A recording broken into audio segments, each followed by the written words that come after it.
What happens when the one person you trust the most becomes your greatest rival?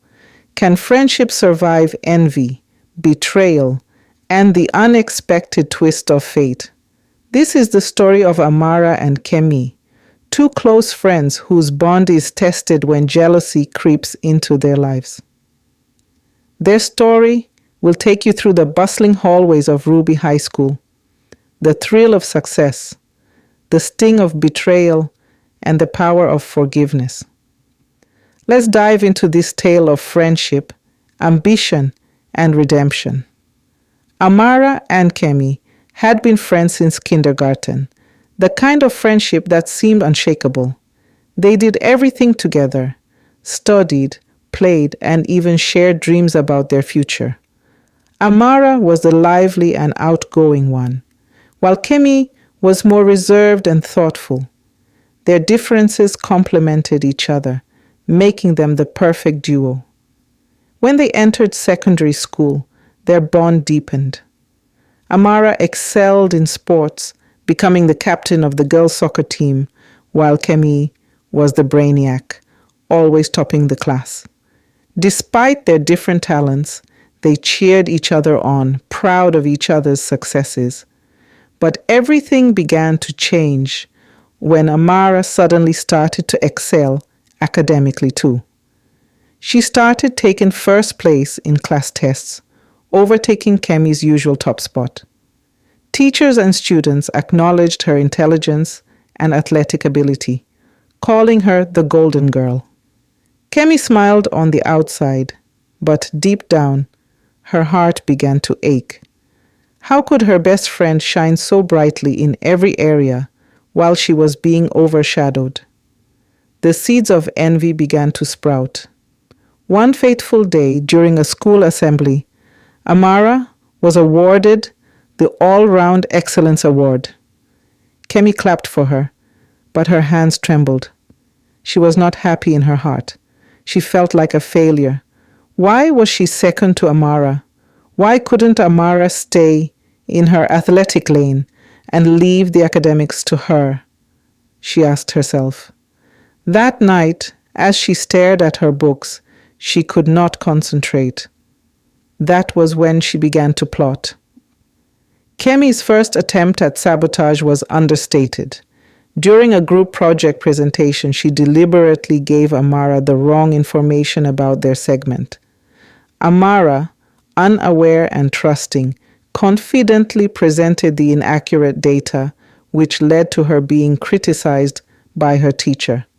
Amara was confused but brushed it off as a mistake.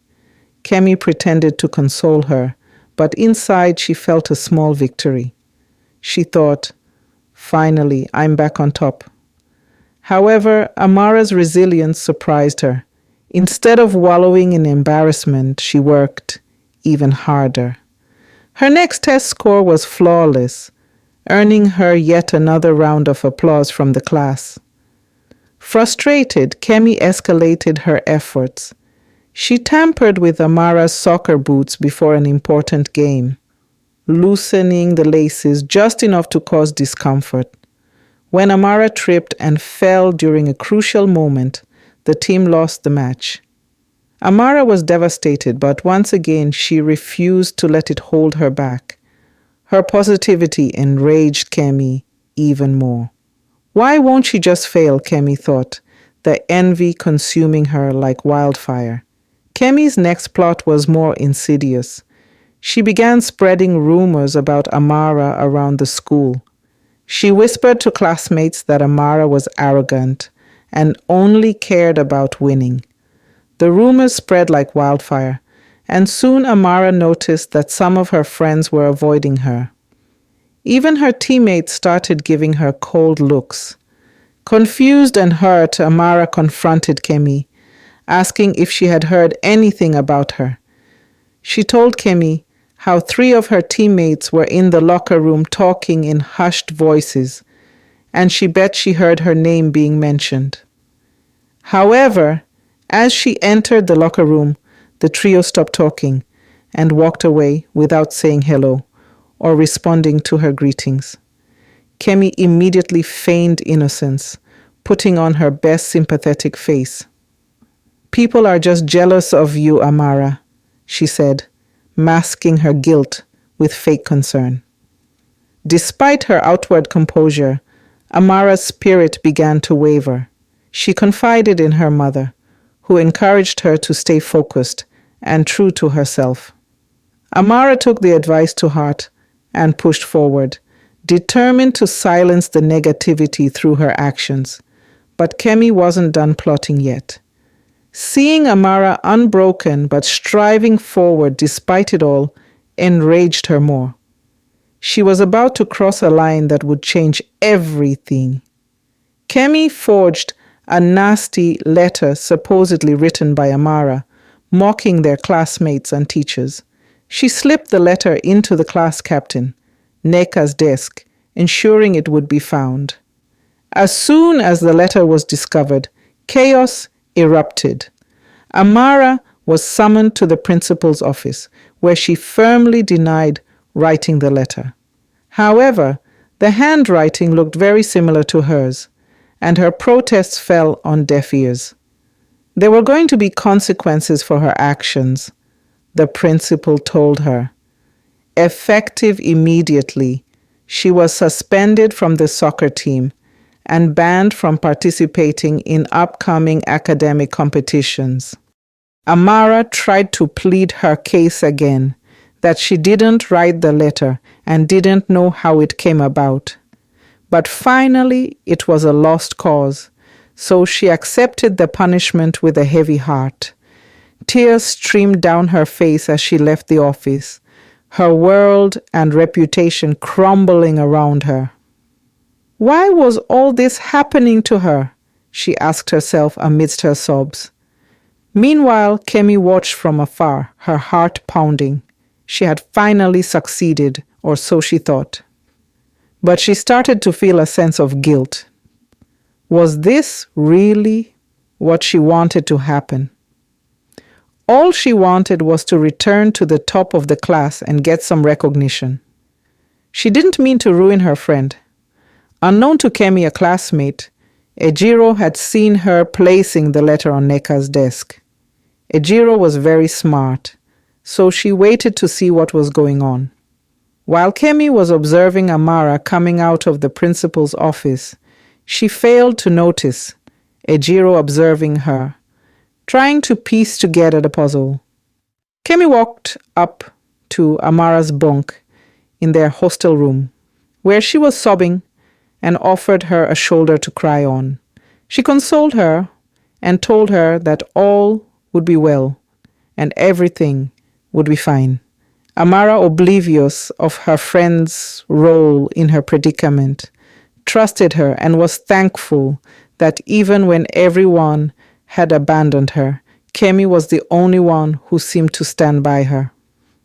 Ejiro couldn't ignore the drama unfolding before her. "What hypocrisy," she muttered. Amara has always been kind to Ejiro. Even when she was a new student with no friends, Amara was the first person to talk to her and show her around the school, helping her settle in.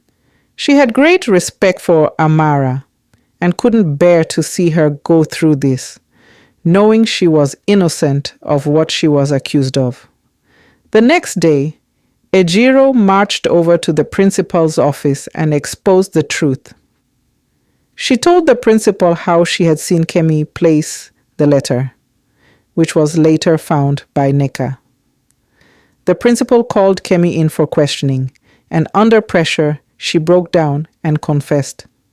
She was truly sorry for her actions and asked for forgiveness. Amara was immediately reinstated, her name cleared, but the betrayal cut deep. She couldn't believe her best friend, the one person she trusted most, who she confided in, was behind all her struggles. When Kemi approached her to apologize, Amara couldn't even look her in the eye. "Why, Kemi? Was my friendship not enough for you?" she asked, her voice trembling with hurt. Kemi broke down, admitting her jealousy and asking for forgiveness. But forgiveness wouldn't come easily. Amara needed time to heal from the betrayal. Their friendship seemed beyond repair. They stared at each other when the other wasn't looking. They were truly not happy. Even though they had different friends, they still felt very lonely. No one understood them as they did themselves. Without saying a word, Kemi could tell when something was wrong with Amara, and vice versa. Kemi decided to make amends. She publicly apologized to Amara during the school assembly, taking full responsibility for her actions.